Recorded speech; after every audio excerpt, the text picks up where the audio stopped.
Welcome, everybody. Hello. Welcome to what school leaders learned to master during the pandemic.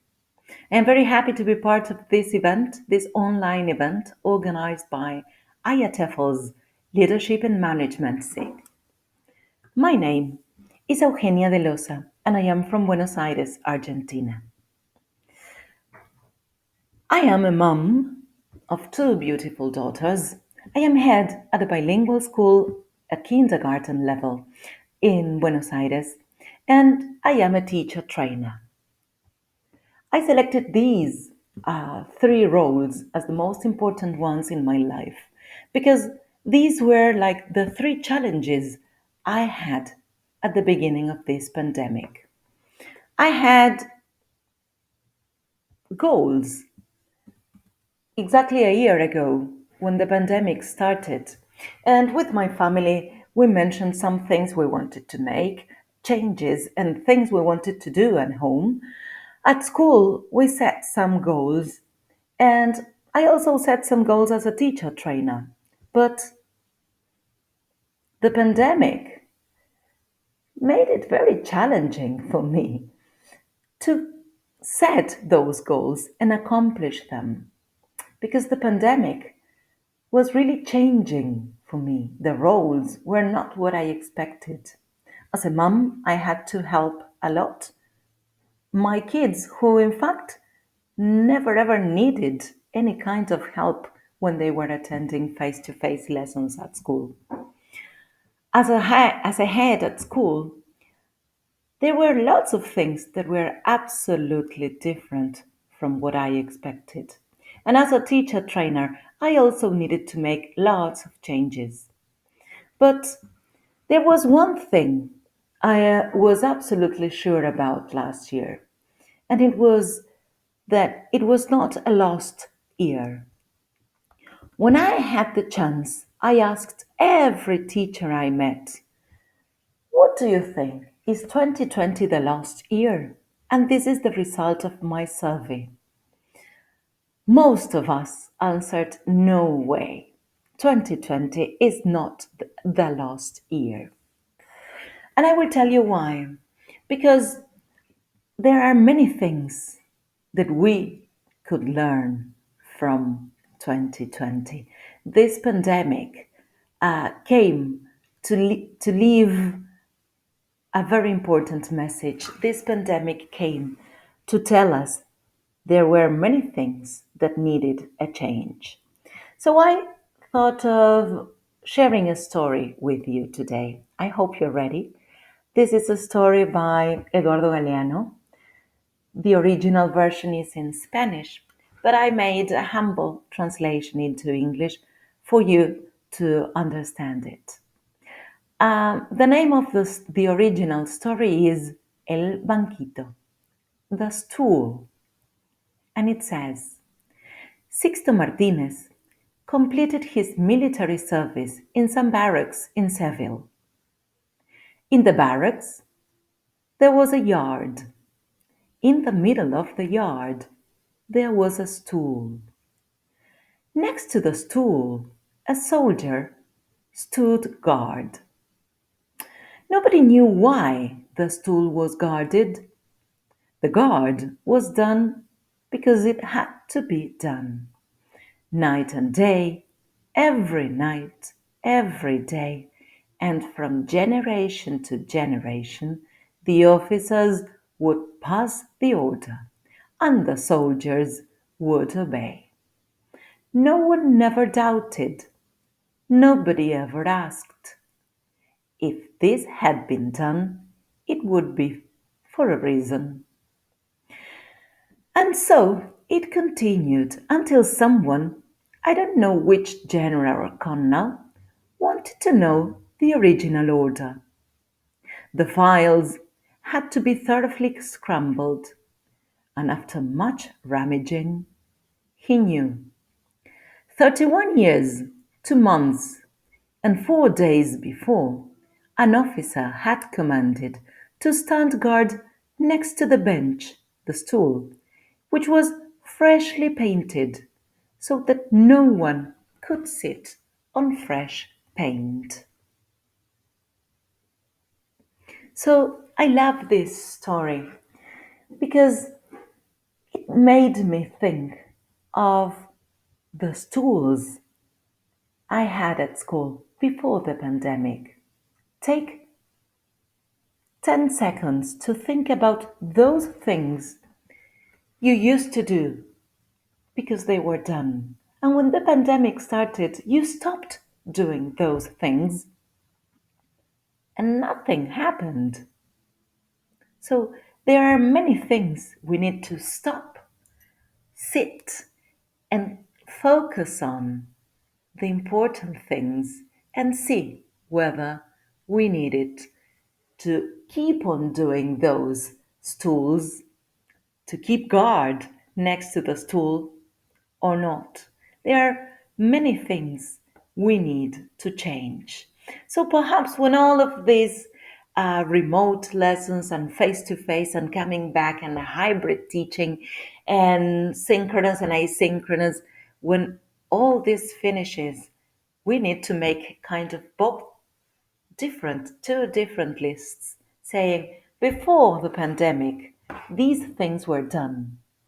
We did not do them during the pandemic. And which were the results? So we need to concentrate on the things we need to change. I think this pandemic came to show us, talking about education, that there were many things that needed a change. And I like thinking that he who warns does not betray. Because if we think of the wonderful speeches, the wonderful talks we can have access to by Sugata Mitra or Ken Robinson. They have been talking about the changes in education we need for many years now. How technology is important for our students and how technology is not going to replace us, teachers, school leaders. Um, they also talk about how mistakes and errors are good for students. So we need to concentrate on the positive aspects of making mistakes and how to learn from them. They also talk about teacher development and how we need to think of teachers as lifelong learners. They talk about social emotional learning, how emotions are important, how creativity is important, even more important than literacy. We need to think about students who can be the makers of their own learning, students who can decide on their own learning. So, this is the new normal. This is what we are facing nowadays. This is a very popular image. Uh, a scientist had an interview on the CNN channel, and look at the background of that image, like first self caption she has.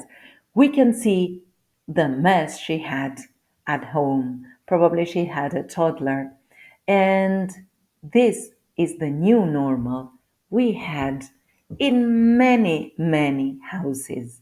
So there was a moment when we all became the same. We were all working from home and we had to deal with our new normal at home, our reality, and facing our jobs, facing our responsibilities in a responsible and serious way. But the chaos around us was terrible.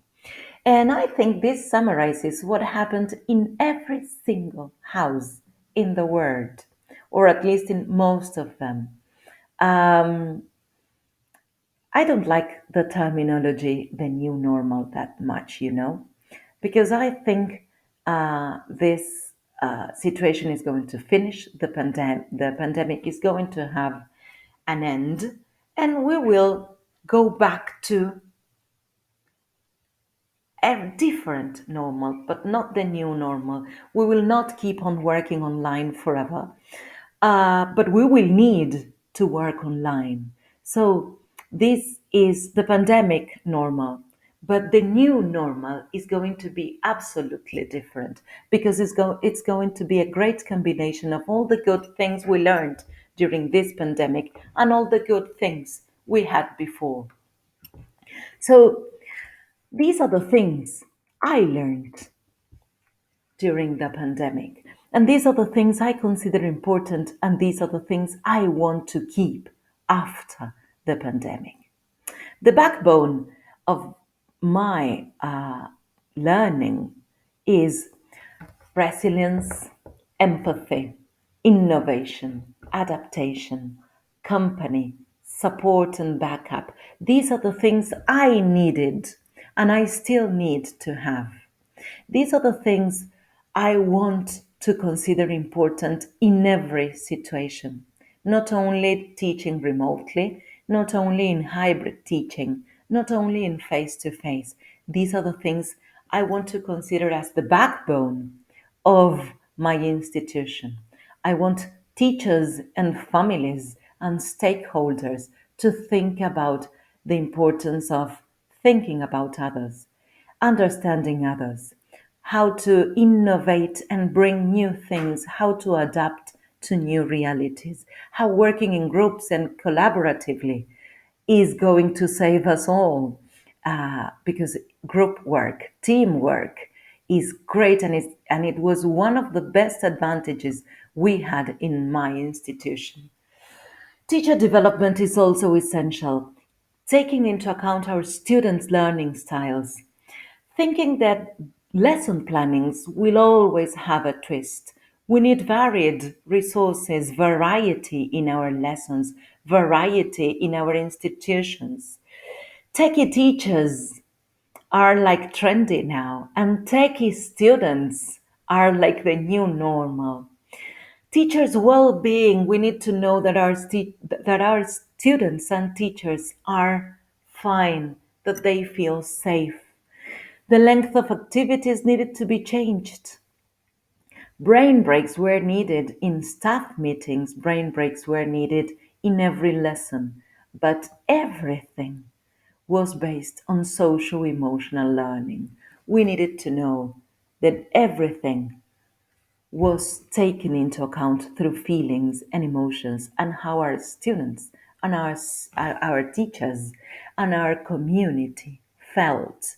And we were there to support them. We were there to listen to them. We were there to answer their phone calls, to answer their emails. We were there to help because we built a stronger community, taking all of these factors into account. These are the things I learned. But remember, I work in kindergarten. I work with very young learners who had the chance to stay at home and play a lot. And play is a part of learning. So do not leave play at home. When we go back to classes, when we go back to in the word, we're all going through different situations. In my country, we started classes almost a month ago, and we are having face-to-face lessons with lots of protocols and social distancing. But play is really important. What our students had the chance to do last year by sharing with their families, by learning from home, by being part of this remote teaching system, was surrounded by play. So keep play in their lessons, keep play in your institutions, because our protagonists are the learners. And it does not matter the age they have, whether it is kindergarten, primary level, secondary school, we need to prepare them for the future to come. With all of these items in my backbone, we need social emotional learning to be there for them, to get them ready, to help them think about the things they need to become independent learners, to become autonomous. So these are the things I learned in this pandemic. And this is the way I finish my talk. It is not the best, the strongest of the species that survives, but the most adaptable. Thank you.